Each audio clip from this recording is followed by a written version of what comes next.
Hi everyone, welcome back to my channel. If you're new here, I am MJ. I'm a non-binary and autistic science fiction and fantasy author. This channel is all about the craft of writing with a neurodivergent and queer focus. We're heading into the end of the year, which means a lot of us are thinking about goals, planning for 2026, and asking ourselves, what do I actually want for my writing career? Today I want to talk about visualization, what it means to visualize your success as an author, different strategies for doing it, including, if like me you have aphantasia, and how to create a vision board that actually works for you. So let's dive in. What is visualization? Visualization is the practice of mentally imagining your goals, your success, or your desired outcome in vivid details. The idea is that by seeing yourself achieving something, you make it feel more real, more achievable, and you're more likely to take the actions needed to get there. In the context of writing, visualization might mean imagining yourself holding your published book, picturing yourself at a book signing with readers lined up, seeing yourself hitting publish on that manuscript, envisioning your name on the bestseller list. Imagining the feeling of finishing your first draft. The theory behind visualization is that your brain doesn't always distinguish between vividly imagined experiences and real ones. So when you visualize success, you're essentially training your brain to believe that it's possible, which makes you feel more confident, more motivated, and more likely to actually achieve your success. Athletes use visualization all the time. They picture themselves making the perfect shot, running the races, winning medals, and there's research that actually shows that it works. It improves performance, reduces anxiety, and builds confidence. The same principles apply to writing. So, how do you actually visualize? Here are some strategies that work for different people. One is mental imagery. This is a classic approach. You close your eyes and imagine your goal in as much detail as possible. What does it look like? What does it feel like? What sounds are there? What emotions are you experiencing? For example, if your goal is to publish your first book, picture the cover design. Imagine holding a physical copy. Feel the weight of it in your hands. See yourself showing friends and family or people who will be supportive. Notice how proud and accomplished you feel. The more sensory detail you can include, the more powerful your visualization. Another approach is guided visualization. If you struggle with self-directed visualization, try guided visualization. This could be a meditation app with writing-focused visualizations, a YouTube video that walks you through the process. Write out a script for yourself, record it, and then listen to it. The guided approach gives you structure and prompts, which can be helpful if your mind tends to wander. Also, you could use visualization during movement. Some people just visualize better when they're moving. Try visualizing while taking a walk, doing repetitive exercise, stretching, or doing yoga. Movement helps your brain relax and makes visualization feel less forced. Also, pre-sleep visualization, which means right before you fall asleep, your brain is relaxed and it's in a receptive state, and this can be a great time to really visualize your goals and spend a few minutes imagining your success before you drift off. Write it out. For some of us, writing is actually a form of visualization. Instead of picturing it in your mind, describe your success in detail on paper. So, it's March 2026 and I'm holding my finished book. Or, I'm at a convention table and a reader is telling me how much my story meant to them. This is especially useful if traditional mental visualization doesn't work for you. Speaking of which, let's talk about visualizing with aphantasia. Now, here's the thing. I have aphantasia. I cannot create mental images. I didn't even realize that people were being literal when they said they pictured things in their head. I thought it was one more abstract thing I didn't get because autism. But now that I understand that people do actually picture things in their heads, there was an instant wall anytime someone told me to visualize. If I couldn't do this, does that mean I can't visualize my success? Well, no, you absolutely can. And here are some strategies that may help you. Use conceptual visualization. Instead of seeing an image, I tend to focus on the concept or the feeling. I know what success looks like conceptually. I understand what it is intellectually. I can hold that concept in my mind without needing an actual picture. Also, you can use sensory visualization that doesn't include a visual focus. Focus on your other senses. How does it feel to hold your published book? The weight, the texture, the temperature. What does success sound like? Is it applause, congratulations, or the click of publish? Now, this may not be possible for all people with aphantasia. I know that my mind is unable to really incorporate any sensory details into my brain, so just know that this may not work for everyone. But you can think about what emotions are present: pride, relief, excitement, accomplishment. But again, this is great for some individuals, but it may not work with individuals who also have alexithymia or difficulty in processing emotion. There's no one-size-fits-all approach to visualization technique. Use what your brain needs and how you can move forward with it. The importance is to focus in on your goals and help your brain to recognize that. Another tool that can be useful is list-based visualization. So make a list of what success looks like. So I published 4 books this year. I have 1,000 newsletter subscribers. I tabled at 3 conventions. I made a certain amount of money from writing. This list then is your visualization. It's concrete, clear, and you can reference it and think about it. Also use physical representation. This is where vision boards become incredibly powerful for people with aphantasia. Since I can't see things in my head, I need to see it in the world. A vision board gives me that external physical representation of my goals. Visualization isn't just for people who can create mental pictures. It's about making your goals feel real and achievable, whatever form that takes for your brain. So let's talk about vision boards. What is a vision board?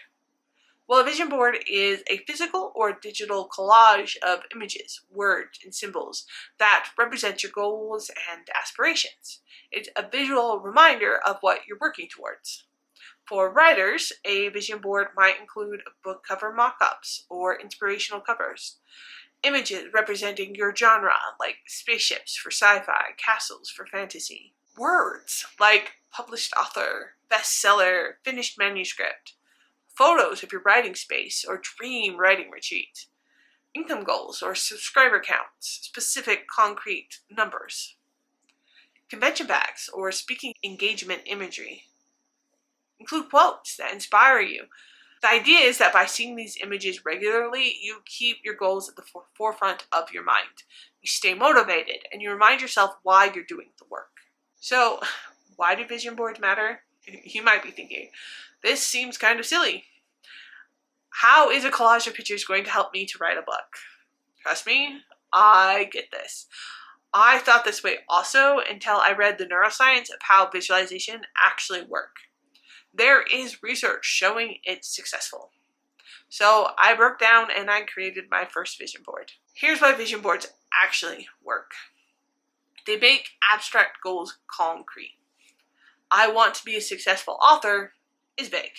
A vision board with specific images, your book cover, a specific convention, a concrete subscriber count, that makes it real. They also provide daily visual reminders. When you see your vision board every day, it keeps your goal present. It's easy to get lost in the day-to-day grind and forget why you're doing this. A vision board is a constant reminder. They also activate the reticular activation system. So your brain has a filter that determines what information gets your attention.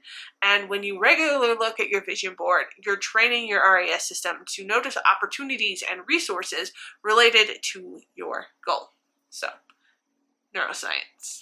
It also is really motivating on hard days. When you're struggling, when you doubt yourself, when you wonder if this is worth it, you can look at your vision board and remember what you're working towards. It also helps create accountability. Having your goals displayed publicly, even if it's just in your writing space, a space only you inhabit, it creates a sense of accountability. You've declared what you want, and now you need to work for it. For neurodivergent writers specifically, vision boards are incredibly helpful because they can help us externalize what might otherwise stay abstract in our heads. They provide structure, visual organization, and reference points when our executive functioning is low. So how do you make a vision board? Let's talk about actually making one. There are two main approaches. One is physical and the other is digital. For a physical vision board, you are going to need materials such as poster board, corkboard, or foam board. Any size that you want to use to create your vision board on. You're going to also need images such as magazines or printed images or photos. You'll need scissors, glue, or tape, something to adhere these images to the board. And you're going to probably want markers or pens if you want to add words to it. The first step is going to be to clarify your goals. Before you ever start cutting or gluing, get a clear idea on what you actually want to achieve. Ask yourself, what do I want to accomplish as a writer in 2026? Or what does success look like for me? Or maybe what feelings do I want to have about my writing? Maybe what milestones matter to me? Write these down and be specific. Step 2, gather your materials. Collect images and words that represent your goals. And this might mean going through magazines and cutting out relevant images, printing photos from the internet, creating mock-ups of your book covers, writing out affirming quotes or statements, or writing down your goals specifically. Include photos of places, people, or things that inspire you. Don't overthink this. If something resonates, include it. And then step 3, arrange. Before you commit to adhering anything, lay it all out on your board and play with the arrangement. What feels right? What draws your eye? And there's no right way to organize a vision board. Some people like structured section, writing goals, financial goals, personal goals. Others prefer something that's more organic and a more flowing arrangement. As long as it works for you, that is appropriate. And then step 4, glue it down. Once you're happy with the arrangement, glue, tape, or put everything in place. Add any additional decorations, borders, or embellishments that feels right for you. You do not have to overcomplicate this. Making sure that you have something to look at that represents your goals is the most important. I know as neurodivergent people, we can tend to focus on perfectionism or making it as beautiful as possible. That is not the end goal. The end goal is having something that represents your goals that you can look at. It doesn't need to be perfect. Then once it's created, then put it on display. Put it somewhere where you're going to see it every day. Some ideas are next to your desk, on your bedroom wall, wherever you will encounter regularly. So that's a physical vision board. What if you want to make a digital one? Sometimes physical crafting just isn't your thing, or you may not have space for a board, so you want to go digital. And honestly, this is my preferred method. So some tools that you can use are Canva. They have free templates specifically for vision boards, so you do not have to have a paid Canva subscription. You can use Pinterest. You can create a private or public board. You can use PowerPoint or Google Slides, or you can use any photo editing software. So the steps for creating a digital vision board are kind of similar to creating a physical one. First, you are going to want to choose your platform. Pick whatever tool feels the most comfortable. Canva is probably the easiest for beginners. It's what I use because I use Canva a lot for a lot of my writing pursuits, and so I do use it to create my vision board. It has a lot of images I can use, and it's easy to add images from outside sources as well. Create your canvas. Start with a blank canvas or use a vision board template. Then add images or text. You can search for images that represent your goals, drag them onto your canvas, you can type in text, and arrange everything. so that again, it's visually pleasing for yourself. Then save your vision board. You can set it as your desktop background, your phone lock screen, a bookmark in your browser, something that you can review weekly.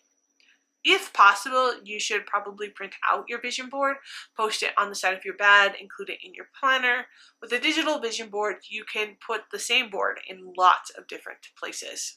Here are some tips for effective vision boards. Be specific.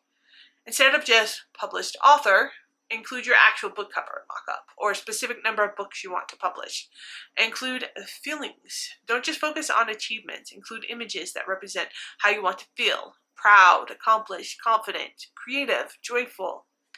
I know this can be hard for some of us, but emotions are strong and it's important to include them. This is your vision board. It doesn't have to look like anyone else's. Include what matters to you and not what you think should matter. Remember to update it. Vision board isn't set in stone. As you achieve goals or your priorities shift, update it. This is a living document. However, I prefer to create one at the start of each new year. I like looking back at what I've accomplished and what I am still working towards and adjust as needed. You can update yours every quarter or every 5 years. As long as it works for you, that's what matters. For neurodivergent creators, you can use a color coding that helps your brain process the information. You can include sensory elements if you want, like textured papers or different materials. And do not worry about making it Pinterest perfect. It is about functionality over aesthetics. I would strongly recommend you don't include outcome goals and instead include process goals. So outcome goals are like, I want to write 3 times a week, and not I want to have a book completed. The reason why I recommend this is because once we have skipped or failed at an outcome goal, we consider that the goal has been completely failed. So if you miss 1 week of writing 3 times a week, we tend to be like, oh, well, I failed. Now that doesn't mean I need to work on it in the future. I've already failed that goal. And then we just abandon our goals all together. And maybe it's just a me thing, but I think this is pretty common among neurodivergent writers. So instead of focusing on specific, I need to write an hour a day, it may be helpful to instead focus on the outcome that you want. So creating the vision board is really just the first step. You need to actually use it. So I highly recommend that you review it daily. You spend 30 seconds to a minute looking at your vision board each day. Let yourself feel the emotions associated with achieving these goals. Do this before meditation or sleep, and it can help your subconscious to help process these goals. Refer to it when you're making decisions.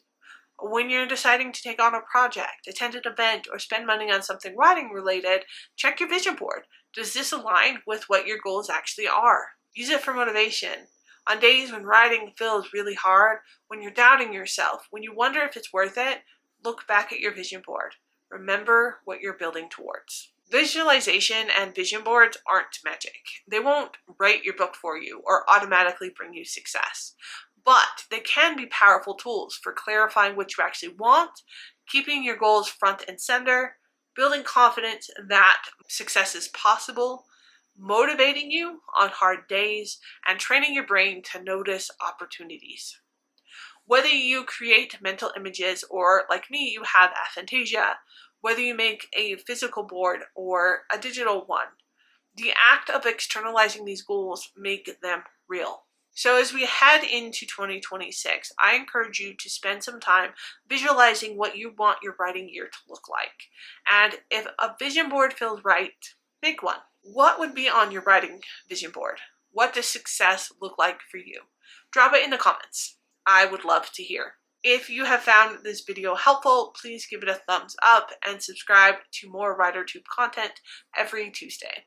I also host live writing sprints on Fridays from 6:30 to 8:30 p.m. Mountain Time. Come write with me. If you want to support the channel, you can buy me a coffee. The link is below. Next week, I will be sharing my 2025 year in review. All the wins, the challenges, and what I learned. Happy writing, and I'll see you next week.